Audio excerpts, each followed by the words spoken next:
Y particularmente con la actualización del cronograma, en tu experiencia, ¿qué pasa cuando las partes no actualizan el programa? Por ejemplo, nos ha tocado ver cuando es muy común que los propietarios, los contratantes públicos, por ejemplo, es muy raro que un contratante público exija, por lo menos en Latinoamérica, que exija un update sobre un programa.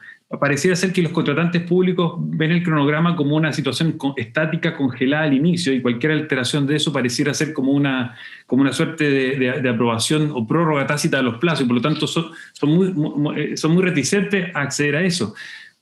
Caso contrario, cuando uno ve, por ejemplo, la minería, que es una industria más sofisticada, o lo que ocurre, por ejemplo, en Medio Oriente, donde hay mucho uso de cronograma, y la actualización de cronograma es una herramienta válida y las partes lo manejan de esa manera. Y luego, el tener o no tener esa actualización de cronograma, ¿cómo afecta a la hora de hacer un peritaje?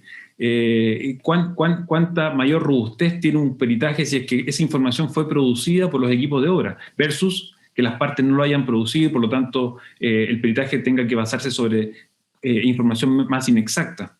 Sí, bueno, efectivamente, tal como tú señalas, suele suceder que la parte contratante sea más reticente a esta actualización de los programas, porque efectivamente si durante la ejecución de estos proyectos ocurren eventos que te empujan la ruta crítica, a la parte contratante le cuesta poder ver que su proyecto se va alargando en el tiempo y va a querer que se mantenga originalmente como estaba previsto, y va a tratar de mantener el cronograma inicial, lo cual no es realista. Yo creo que tiene que ver con una aplicación de la razonabilidad. Es razonable ver que tu programa se está moviendo. O sea, no podemos esperar que si están ocurriendo, hay situaciones durante la ejecución del proyecto que te están afectando los plazos, es irreal pensar de que obligarnos a que la obra se termine dentro del plazo previsto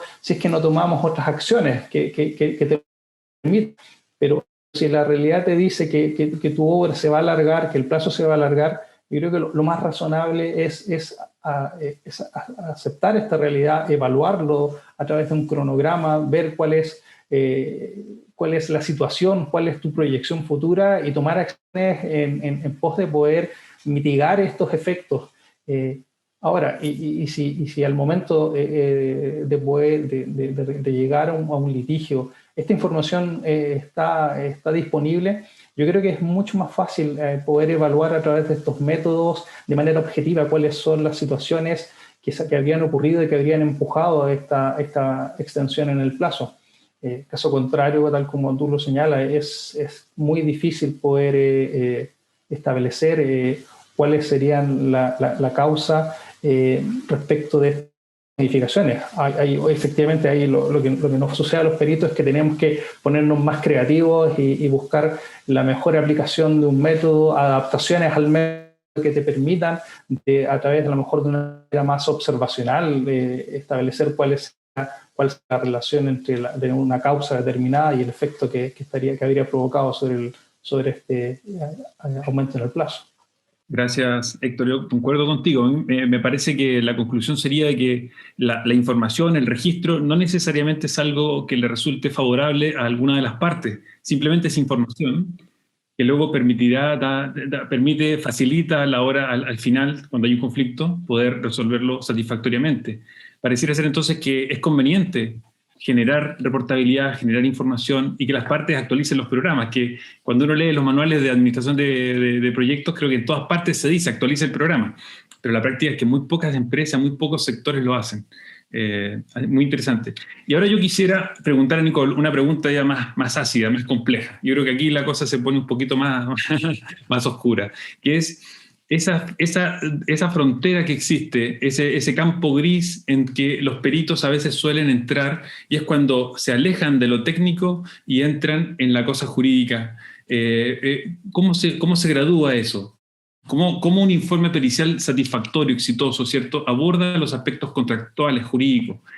¿Puede interpretar una cláusula contractual, por ejemplo, ¿Cómo se pronuncia un perito respecto de materias, por ejemplo, cuando algo es excusable o compensable? ¿Hay ahí una aplicación o hay un criterio jurídico detrás? ¿Cuál es el límite, la frontera? ¿Cuál es lo deseado, lo recomendado? ¿Qué pasa cuando, por ejemplo, un perito se extralimita y termina redactando un laudo, ¿cierto?, con una serie de atribuciones de responsabilidades, derechos para la parte? ¿Eso es bueno? ¿Es malo? En tu opinión, ¿cómo lo ves? Gracias, Fernando. Yo creo que acá es importante hacer ciertas distinciones. La misma pregunta que tú formulaste. Contractual no es lo mismo que jurídico. Y a mi juicio, los expertos en muchas circunstancias no solo pueden, sino que deben pronunciarse sobre cuestiones contractuales. Ahora, las cuestiones contractuales son de distinta naturaleza. Y ahí es donde entra el lado fino y la respuesta no es tan simple, ¿no? Y el contrato de construcción, a su vez, no es como cualquier contrato. Y quizás la manera más simple de ponérselo sobre la mesa a alguien es mirar un contrato quizás por parte, físicamente. Los apéndices, por ejemplo, que en gran parte y en muchas situaciones están diseñadas para la aplicación de ellos por personal técnico y en último término un perito, ¿no? Entonces, los contratos de construcción por definición, en mi experiencia, tienen una serie de cláusulas que son técnicas y no solo técnicas comerciales. Y a diferencia de las meramente contractuales o de atribución ya desde un punto de vista legal. Cuando tú me hablas de atribución, tomo alguna de las palabras de Héctor cuando habló de causa-efecto fáctica. Hay un tema de atribución que es fáctico y después un análisis de atribución que es jurídico. Y creo que es ahí como tú trazas las distinciones. Y lo mejor quizás poner ejemplos, y seguro que Héctor me puede seguir con varios que él puede agregar. Pero hablemos de los mismos temas de cronograma, cálculo de hitos o milestones, ¿no?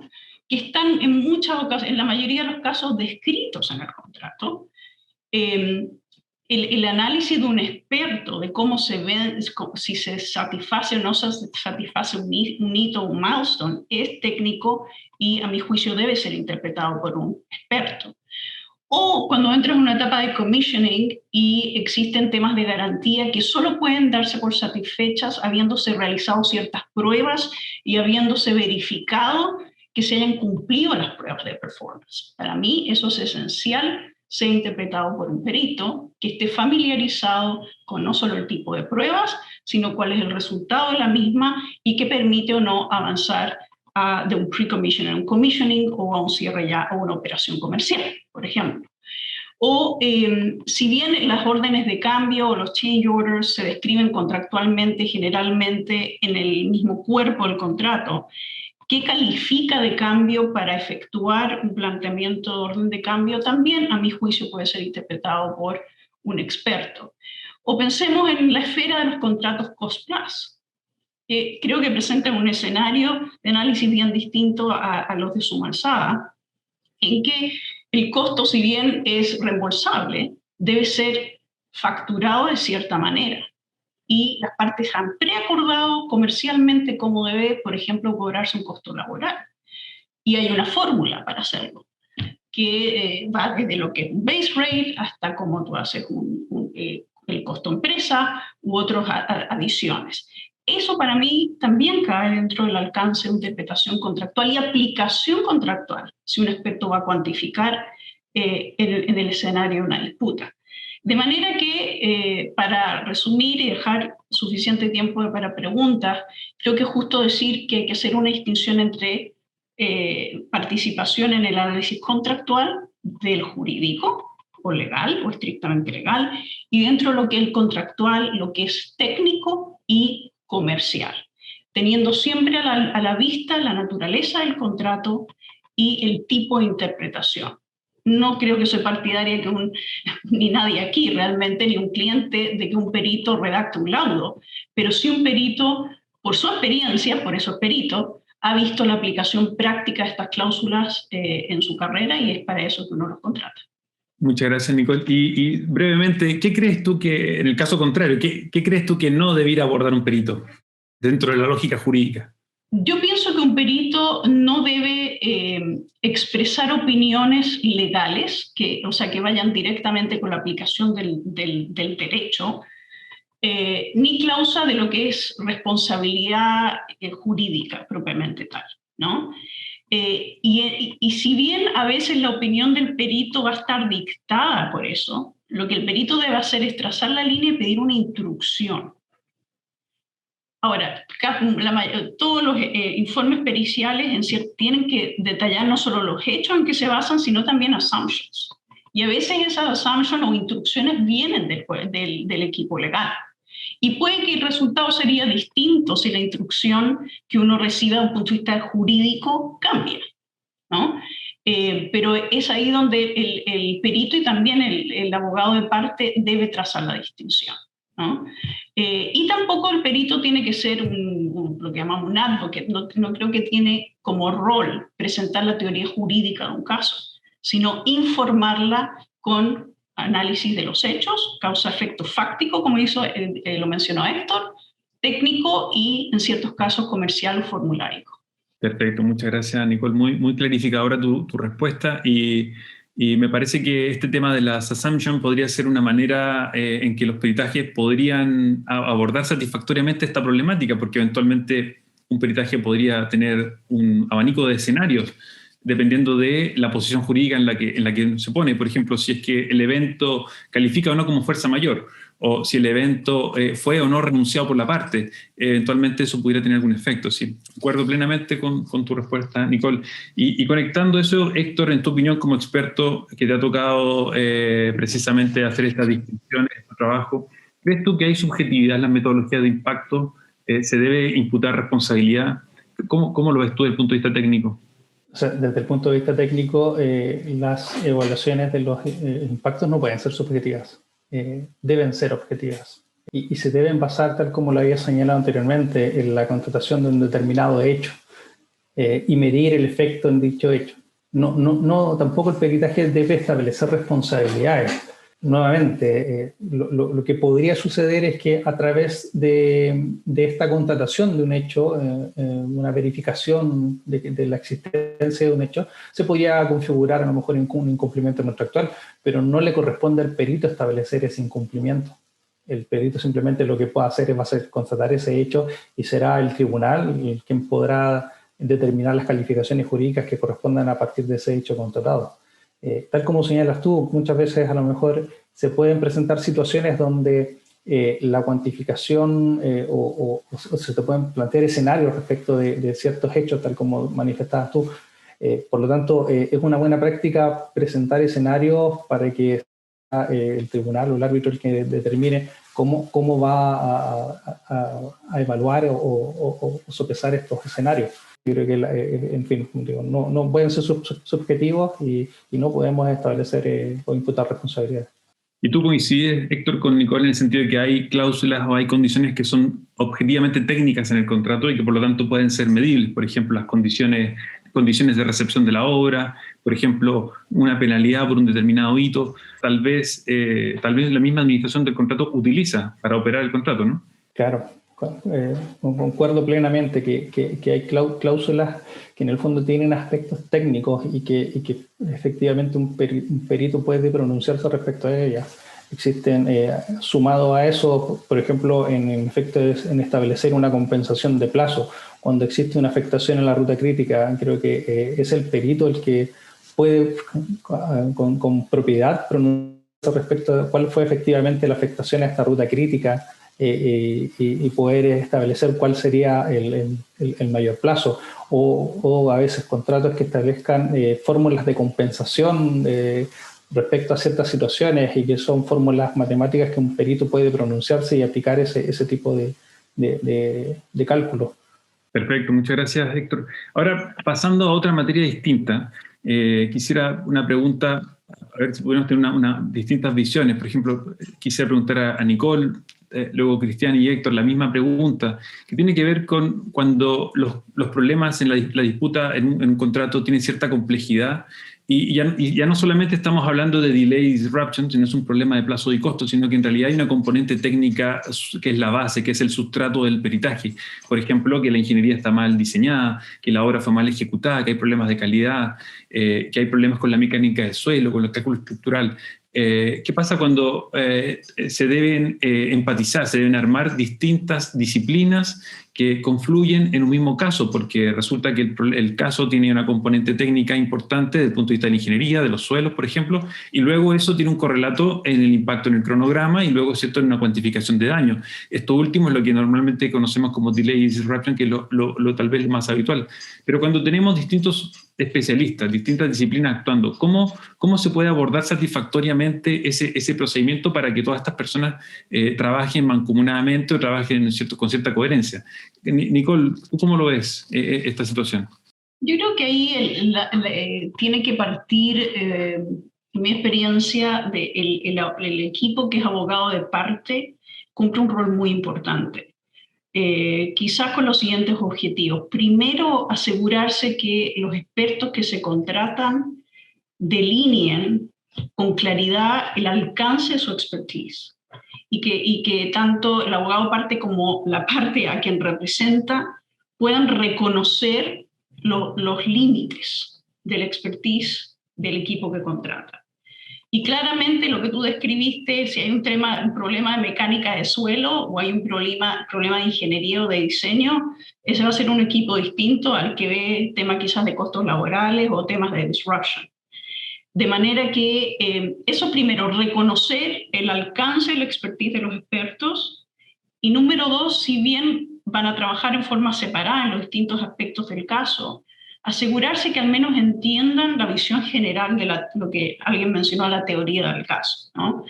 Y eso, el abogado aparte juega un rol, creo, muy esencial, de permitir comunicación entre los expertos para entender cómo encajan las piezas en la teoría general del caso. Pero poder delinear, creo que eso sí es importante, y con eso le doy el paso a Cristian y a Héctor.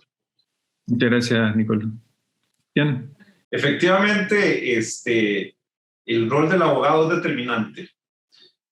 Si la pericia va mal, mucha responsabilidad cae en cómo la supo manejar el abogado, cómo supo el abogado contratar a ese experto, ¿verdad? Porque, ¿qué nos pasa a nosotros abogados? Tenemos una contratista o un mandante que tiene un conflicto y, bueno, vamos para un arbitraje. ¿Qué hacemos? Bueno, hay que contratar un perito.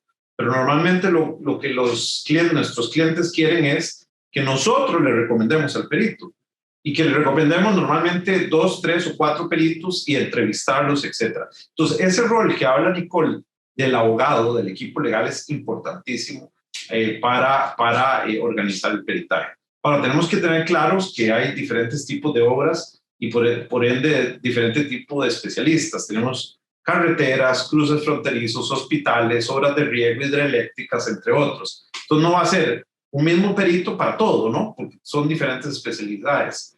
Hay especialidades civiles, eléctricas, mecánicas, temas de suministros de equipos, y todo lo anterior tiene impactos económicos y financieros, ¿verdad? Entonces es importante delimitar, como decía Nicole, el objeto de la controversia y los reclamos que van a tener las partes en esa controversia. Delimitar o determinar cuáles son las diferentes especialidades que van a estar dentro del informe pericial. Determinar cuáles son los alcances contractuales o las cláusulas contractuales que tienen que ver con ese objeto de la controversia y con los reclamos que nosotros tenemos.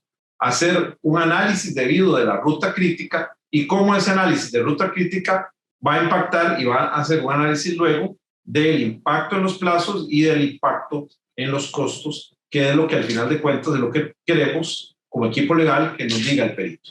Eso sería lo que me parece a mí que es la forma de organizarlo. Gracias, Cristian. Y finalmente, Héctor, ¿cómo ves tú este tema?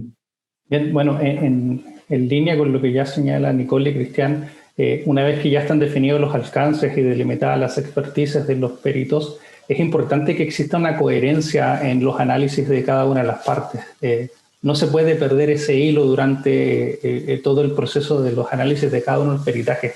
Y otra cosa muy importante que sucede es que suele suceder que cuando son pericias muy complejas, los resultados de estas pericias son duras, son pesadas, son difíciles de entender. Y yo creo que ahí juega el aporte de los peritos en ser capaz de este análisis súper complejo, súper difícil, súper duro, donde hay análisis muy complejos, al final el perito tiene que ser capaz de poder explicar todo este problema muy complejo en ideas sencillas. Porque no sacamos nada con tener un equipo multidisciplinario que desarrolla distintas áreas muy elaboradas, de manera muy profundas, pero que al final tenemos un resultado que nadie lo puede entender. Yo creo que el plus del peritaje multidisciplinario tiene que apuntar a poder entregar unas conclusiones o ideas simples respecto de estos problemas complejos. Gracias, Héctor. Poder de síntesis, para poder transmitir ideas complejas, ¿cierto? Llevarlas a ideas sencillas. Y finalmente, quisiera, ya vamos finalizando el panel, para dar paso a la revisión de las preguntas de los espectadores. Quisiera referirme a dos temas, particularmente ahora poniéndolo en la posición de los árbitros, porque hemos hablado de la posición del litigante, también la posición de la parte, la posición también del experto. Pero pensando en la óptica del árbitro, cuando un árbitro se enfrenta a un caso en el que tiene dos informes periciales y resulta que uno dice que la cosa es blanca y el otro dice que la cosa es negra, son contradictorios, y ambos son expertos con cierta trayectoria, cierto reconocimiento. Por lo tanto, desde la óptica de ahora desde el tribunal, en tu caso, Sofía, en tu experiencia, ¿cómo crees que un árbitro se forma la convicción sobre las conclusiones de un perito? ¿Qué factores toma en consideración en tu experiencia? ¿Cómo lo ves tú? En base a lo que he observado en audiencias o lo que uno lee luego en los laudos cuando explican qué prueba pericial han preferido, hay dos elementos que son clave. No sabría elegir, creo que les daría un 50% a cada uno, porque creo que el uno sin el otro no pueden estar para que el árbitro prefiera esa pericial. Uno es credibilidad, que lo hemos hablado, y el otro es la calidad técnica. Entonces, de credibilidad, esto incluye no solo la formación, las cualificaciones y un currículum impresionante y ser de una consultora de conocido prestigio, sino el comportamiento del experto, del perito en la audiencia y en su informe, o sea, cómo ha cumplido su papel. Y creo que todos los comentarios que habéis hecho son muy útiles para dar ejemplos de un perito que cumple bien su papel y que tiene credibilidad como perito. Y es, por ejemplo, que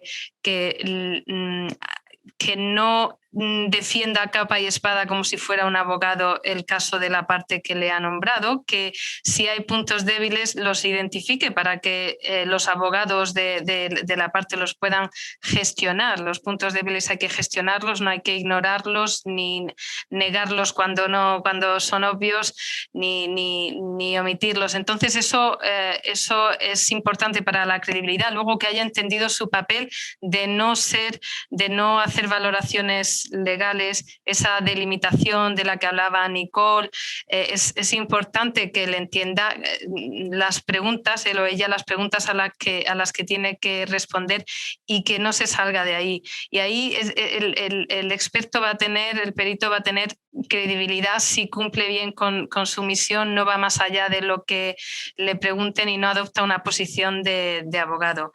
Y la segunda parte, calidad técnica, por supuesto, que es para lo que se le busca, para que dé una opinión técnica que sea robusta. Pues aparte de explicar la metodología, la bibliografía, las fuentes, todo eso que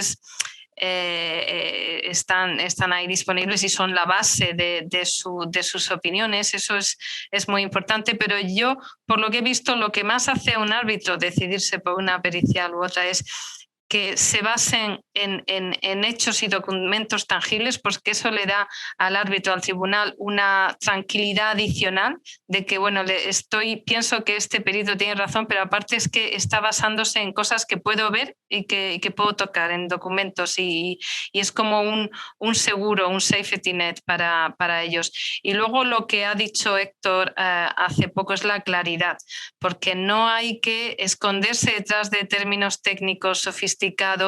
todo, por difícil que sea, por complejo que sea, se puede explicar en un lenguaje que los que no somos expertos lo entendamos. Y si uno es capaz de transmitir ideas complejas de una manera sencilla, en un buen resumen ejecutivo que ya explica un poco el hilo de su prueba al árbitro, yo creo que ese informe pericial tiene más posibilidades de que el árbitro lo considere que no. Gracias, Sofía. Y en línea con la convicción, ¿cierto? La convicción del árbitro, ¿qué rol juega, crees tú, en la audiencia testimonial?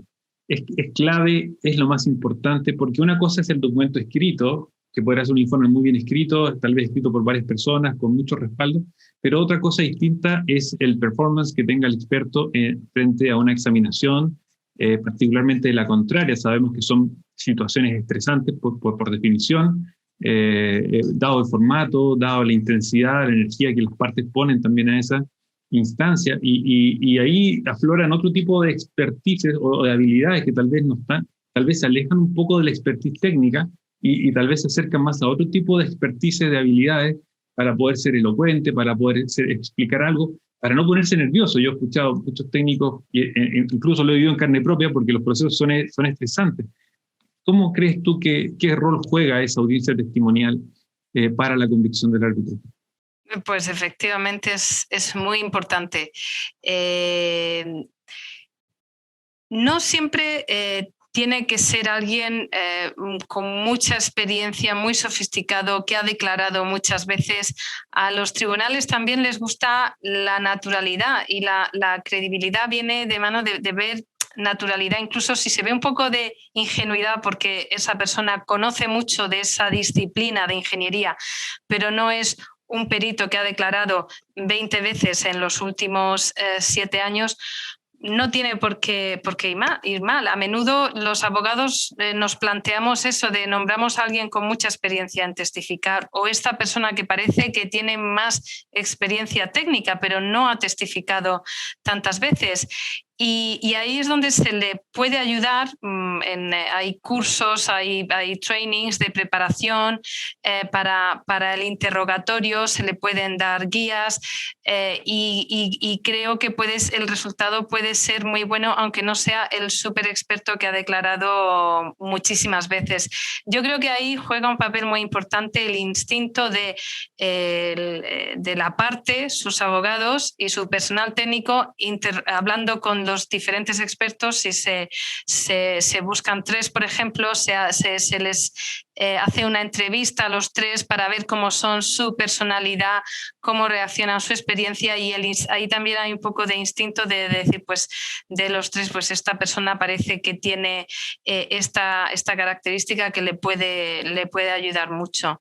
Entonces sí, el performance en la audiencia es muy importante, pero no es absolutamente necesario haberlo hecho muchísimas veces. Se le puede preparar. Si un experto tiene buena base técnica, se le puede ayudar con eso. Muchas gracias, Sofía. Y ya para ir finalizando, la última pregunta que quisiéramos plantear es a Nicole.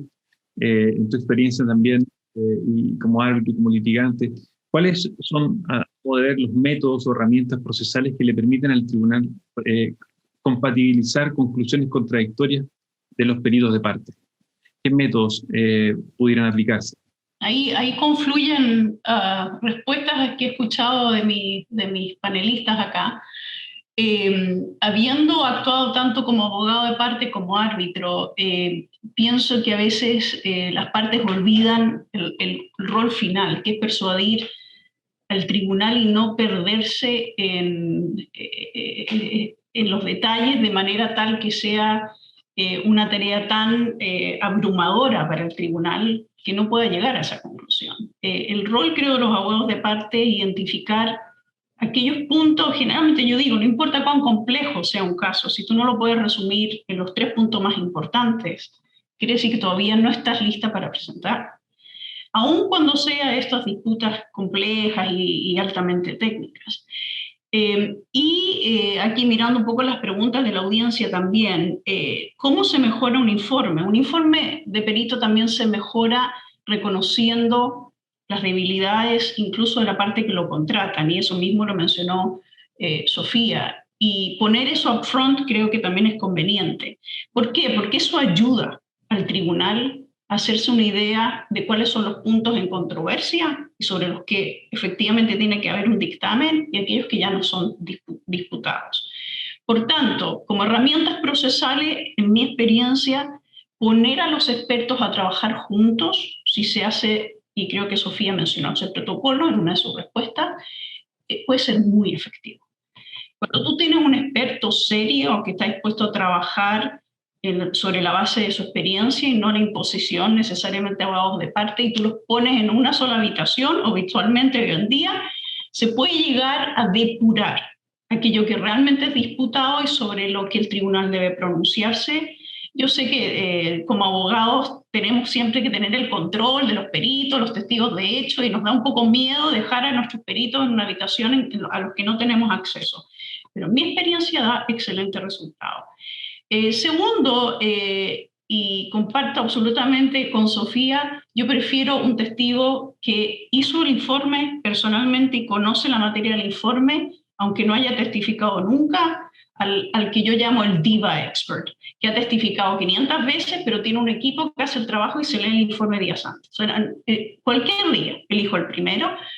Y aun cuando lo que voy a sugerir como instrumento procesal es un poco intimidante, también es efectivo, que es el examen oral, quizás individual, seguido de un examen oral conjunto de los expertos.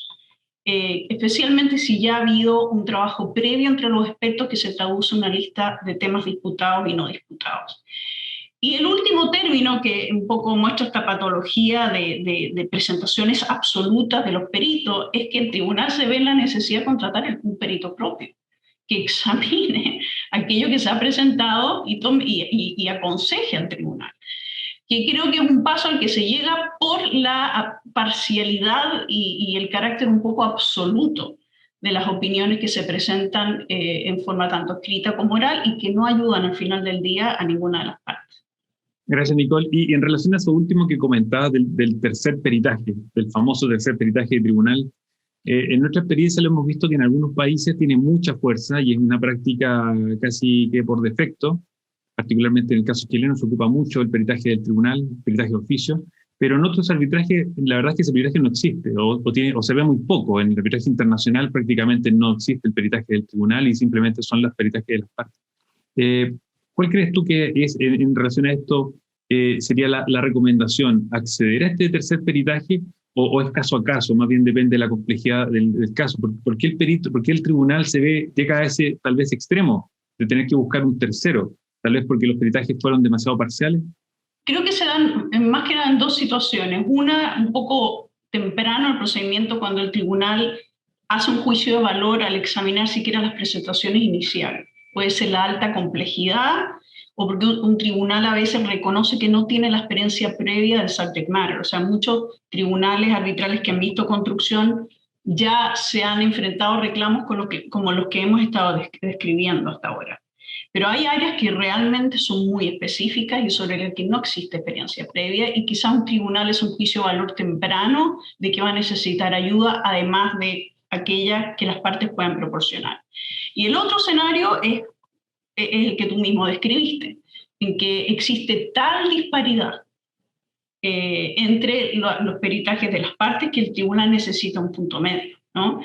Y eso va un poquito un ejemplo, o sea, acá se usa bastante lo que se llama el baseball arbitration, en que en el fondo las partes están de acuerdo en presentar, fíjate, son para arbitrajes más simples, pero no deja de tener una enseñanza muy importante. Tú presentas tu caso con un número, sabiendo que el tribunal tiene la obligación de elegir o el uno o el otro.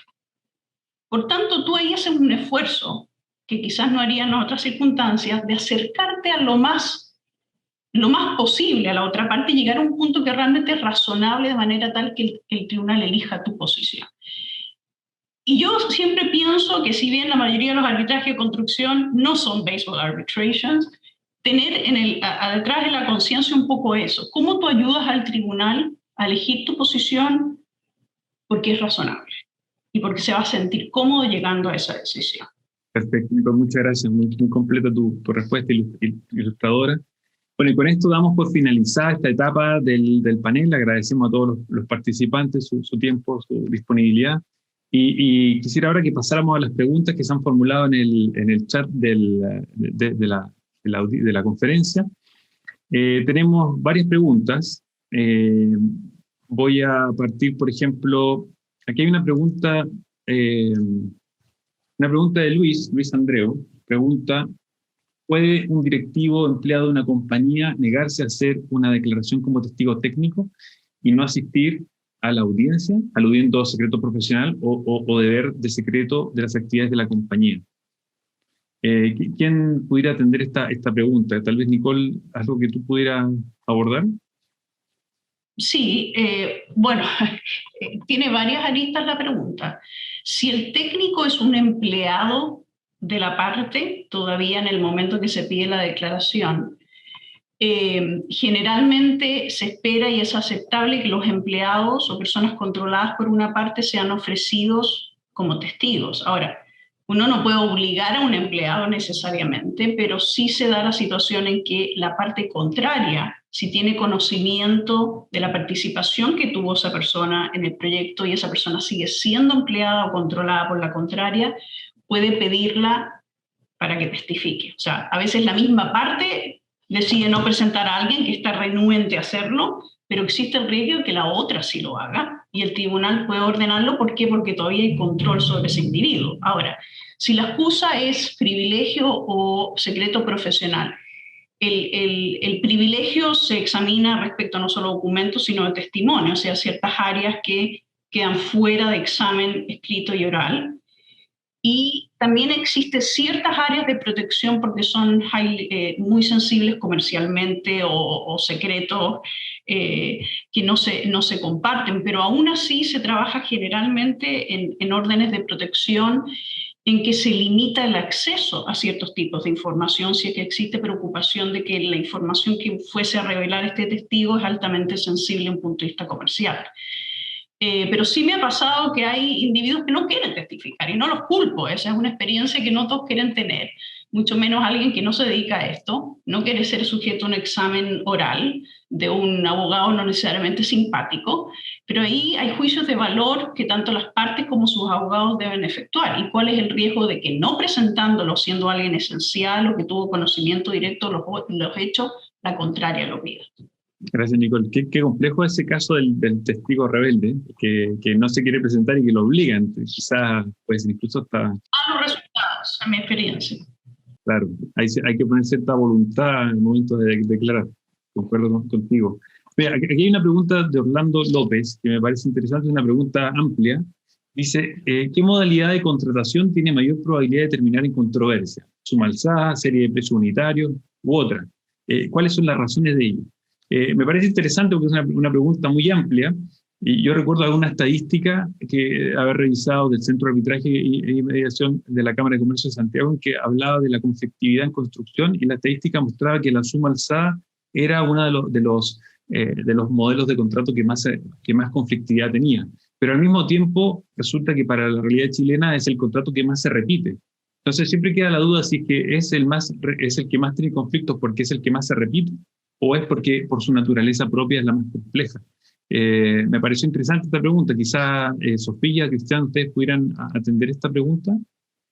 Sí, otro comentario a hacer al respecto es que, pues bueno, los de suma alzada no solo tienen un precio fijo, que es lo que hace que las partes y un plazo fijo y que una de las partes a menudo necesite salir de ese precio fijo pactado porque se han dado condiciones que le hacen muy difícil asumir ese precio. El problema con esos contratos no es solo esa naturaleza de suma alzada, sino los pocos eventos que dan derecho a una revisión del precio, ¿no? Que en general pues un EPC puede ser fuerza mayor y alguno más y poco más, a veces incluso el cambio de ley o las condiciones del terreno. O sea, es el perfil de riesgo de esos contratos, el hecho de que el contratista tiene que asumir todos los riesgos, casi todos los riesgos imaginables, incluso según el Silver Book estándar, si no se modifica, son cosas que no se pueden prever ahora mismo, pues es eso lo que yo creo que hace que haya muchas disputas en los contratos de suma alzada, es ese perfil de riesgo, porque ¿qué precio puede cubrir lo imprevisible? Pues muy pocos. Pero el mercado está así, es lo que se pacta. Quizás veamos una evolución hacia contratos con otro perfil de riesgo porque tampoco merece la pena que las partes se gasten tanto tiempo y dinero en arbitrajes cuando se puede gastar en el proyecto en sí. Pero yo creo que es el perfil de riesgo que tiene uno de suma alzada y en el que el contratista asume muchísimos riesgos.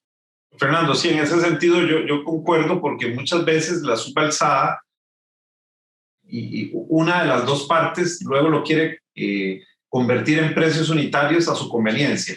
Entonces eso genera mucho conflicto. Perfecto, gracias, Cristian. Aquí tenemos una pregunta de espectador anónimo, dice, no sale el nombre, simplemente.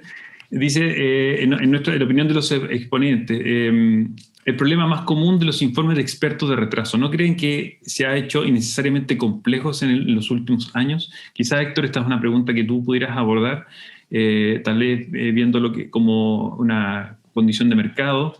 Habla de la complejidad de los análisis de atraso. Bueno, tiene que ver con lo que comentabas al final ya de la exposición, en el sentido de que si bien uno puede hacer análisis más expertos, más complejos, tratando de tener una base teórica o científica que te respalde, el plus del peritaje está en poder explicar esto de manera sencilla. O sea, no necesariamente en que vamos complejizando o adquiriendo métodos más sofisticados quiere decir que los peritajes se vuelvan más inentendibles. Al contrario, yo creo que el aporte está en que poder explicarlo de manera sencilla. Yo creo que ahí está el plus del peritaje. Perfecto, gracias Héctor. Aquí tenemos otra pregunta de Neil Molina. Dice, de antemano, muchas gracias por la respuesta. Dice, ¿las pericias de parte deberían ser simultáneas? ¿O no parece muy objetivo que una pericia de parte verse sobre la pericia de la otra parte? Esto es una cosa que uno ve también, depende del procedimiento. Hay casos que me ha tocado a mí ver en que los expertos, las partes presentan sus escritos y los informes se presentan al mismo tiempo y en otros no. Entonces, justamente pasa eso, que un informe es propositivo de una teoría y el segundo informe lo único que hace es destruir el primero, porque su alcance fue analizar el primero. Y aquí la pregunta es sobre la simultaneidad. Tal vez, Nicole, esta pregunta es para ti. Creo que es un análisis que debe hacerse caso a caso. Creo que el punto del panelista anónimo es válido, en el sentido que suele verse en presentaciones secuenciales este fenómeno de crítica absoluta del informe pericial de la contraria y viceversa, mientras que sí, potencialmente una presentación simultánea obliga a las partes a adoptar una metodología y approach a los hechos que es más razonable. Pero habiendo dicho eso, suele haber cierto grado de ineficiencia cuando hay presentaciones simultáneas, porque solo hay ciertas cosas que uno puede anticipar y no otras, de manera que creo que funciona un poco mejor después de una primera ronda de presentaciones. A veces basta con la notificación de arbitraje o solicitud de arbitraje, según sea el caso, y la respuesta y contrademanda o demanda reconvencional, porque eso al menos entrega un baseline. Pero si no, a veces pasa que son como dos barcos cruzándose en la noche. En la primera y hasta la segunda presentación simultánea, lo que en mi experiencia lleva un poco a la ineficiencia y costos, creo, bastante superiores a los de presentaciones de informes periciales secuenciales. Perfecto, muchas gracias, Nicole.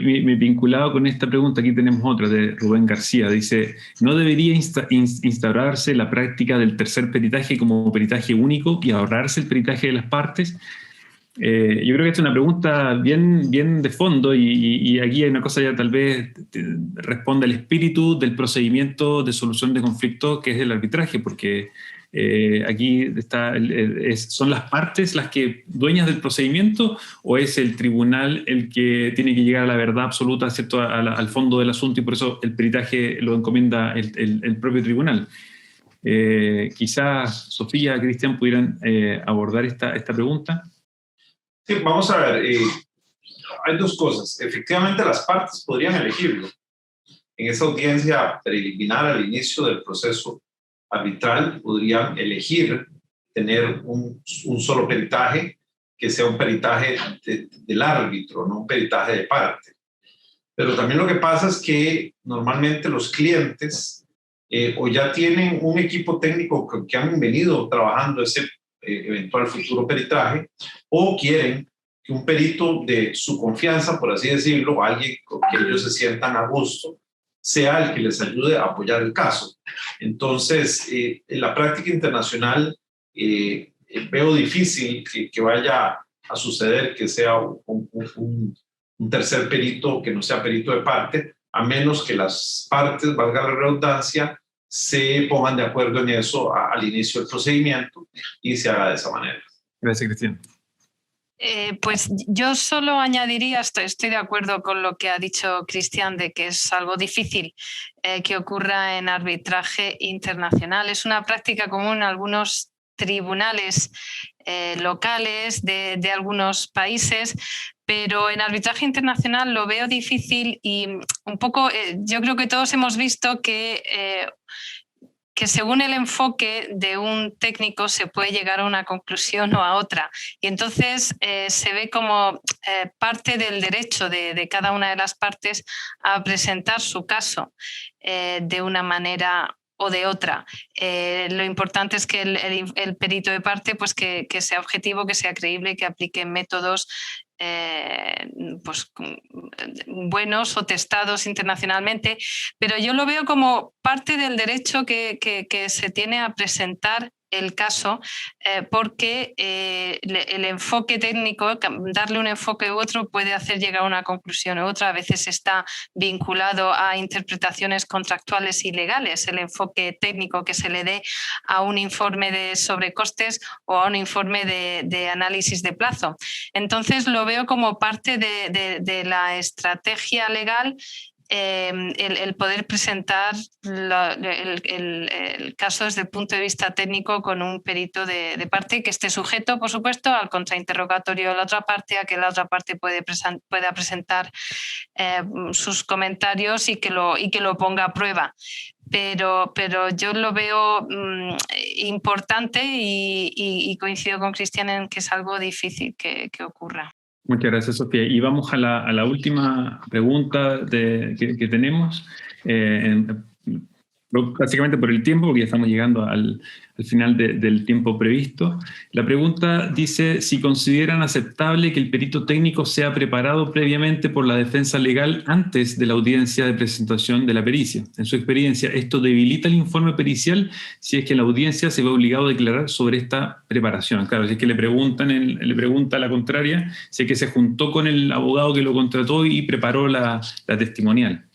El primer punto a considerar es, acá no hay una regla pareja para todos. La posibilidad de preparar no solamente a peritos, sino también a testigos, de hecho, está dictada en gran parte por el lugar donde uno realiza el arbitraje. Hay reglas éticas que aplican a los abogados que se desenvuelven en el procedimiento, pero también la ley arbitral aplicable. Ahora, hace poco me tocó trabajar una orden procesal en que las partes, estando sujetas a distintas reglas, convinieron contractualmente de expresar, para ser incorporada a una orden procesal, la posibilidad de preparar a testigos, que es totalmente permitido, ¿no? Habiendo dicho eso y asumiendo de que es permisible preparar un testigo antes de que sea examinado, creo que la línea hasta donde llega el rol del abogado debe ser clara. Y así las cosas, los abogados frecuentemente preparan a testigos sobre la técnica del cross-examination, que varía también, depende de donde uno esté sentado. No es lo mismo que a ti te interrogue un abogado que está acostumbrado a hacer trials en Estados Unidos que te interrogue un abogado quizás en el Perú, en que está acostumbrado que quizás el juez formula las preguntas preparadas por una parte en un procedimiento local. De manera que la línea, creo, debe ser aquella de enseñar la técnica, a qué se va a ver enfrentado procesalmente ese testigo, pero no a cambiar la opinión que ya probablemente expresó en un peritaje escrito, ¿no? Perfecto, muchas gracias, Nicole, por tu respuesta. Y con esto, bueno, damos por finalizado el panel. Muchas gracias. Agradecemos a los espectadores que han estado presentes en esta jornada. Agradecemos también a los panelistas por su tiempo y disponibilidad. Nos visitan de distintas partes del mundo y en distintos usos horarios, así que muchas gracias. Y solamente, bueno, para agradecer nada más y quisiéramos unas palabras de cierre nada más para Alex Bageman y Elina Mariminskaya, que también son parte de la organización de esta actividad, así que los dejo con ellos y yo me despido también. Muchas gracias por participar. Bueno, muchas gracias. Yo solo quisiera agradecer a las y a los panelistas por haber sido tan generosos al compartir sus experiencias, sus opiniones. Yo creo que ese tipo de discusión nos nutre a todos y antes la llevábamos a cabo en nuestras oficinas, pero la ventaja inesperada de la pandemia nos permite contar con participación de esos extraordinarios expositores internacionales. La grabación de los 2 webinars que realizamos hoy y hace 2 semanas va a estar disponible en las redes sociales de la oficina, en nuestra página web. Y agradecemos a todos los asistentes y esperamos poder seguir adelante con ese ciclo de discusión. Gracias. Muchas gracias. Complementando lo que decía Elina, bueno, quisiera dar gracias a las instituciones que nos apoyaron, la Federación Interamericana de la Industria de la Construcción, Asociación Latinoamericana de Derecho de la Construcción, Construlegal, bueno, a los expositores, al equipo organizador que hizo realidad esta primera serie de webinars, particularmente Carmen Gloria Valdés, Cristian Albagli, Oscar Reyes, y especialmente a mis socios Elina y Fernando. Hace algunos meses nosotros nos planteamos la idea de aprovechar toda la experiencia de trabajo que teníamos, entendiendo que una empresa como la nuestra, que ha tenido el privilegio de trabajar en múltiples realidades, en distintos países, tenía la responsabilidad de compartir ese aprendizaje en beneficio de la industria, y pensando específicamente en un mercado iberoamericano y en español, porque no siempre uno encuentra conversaciones de alto nivel como la que estamos teniendo en idioma español. Lamentablemente es así. Así que en este proceso nos encontramos adicionalmente y con mucha sorpresa, con un mundo profesional que también comparte este mismo interés por entregar conocimiento de forma desinteresada, entre ellos los panelistas que están participando en este webinar, los que participaron también en la oportunidad anterior, y por lo mismo yo quisiera expresar a nombre de todo el equipo nuestra satisfacción con esta primera experiencia, y los queremos invitar a estar conectados con nosotros, estar en contacto a través de la página web, de LinkedIn, de YouTube, de las distintas redes sociales, y atentos a nuestras próximas actividades que por seguro las vamos a tener dentro del próximo par de meses. Así que muchísimas gracias también. Muchas gracias.